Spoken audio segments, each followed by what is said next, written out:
Il s'agit de l'ultime étape de la visite officielle de François Hollande. Le chef de l'État français s'est rendu au musée océanographique, une visite qui met une nouvelle fois l'accent sur les relations étroites et symboliques qui unissent la France et la Principauté.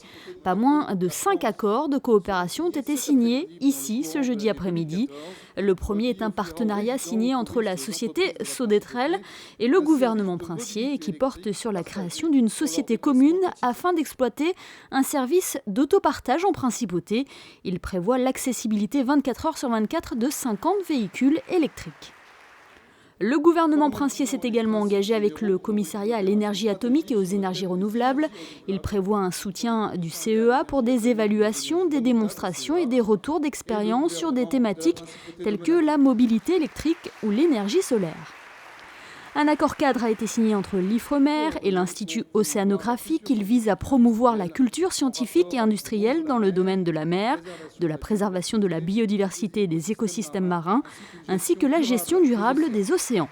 Les 2 dernières conventions impliquent 2 grandes universités, celle de Sophia Antipolis avec l'INSERM, le CNRS et le Centre scientifique de Monaco. Convention où le corail sera au cœur d'une étude alliant biologie et médecine. Et celle de Versailles-Saint-Quentin en Yvelines et le Centre scientifique de Monaco, où ici il est question de thérapie génique des myopathies. L'environnement, la recherche scientifique et le développement durable étaient à l'honneur de ces 5 accords signés dans le Temple de la Mer. Des accords qui n'ont pas laissé indifférent Nicolas Hulot, envoyé spécial du président français pour la protection de la planète. Je peux que me réjouir, on n'en fera jamais trop en matière d'environnement.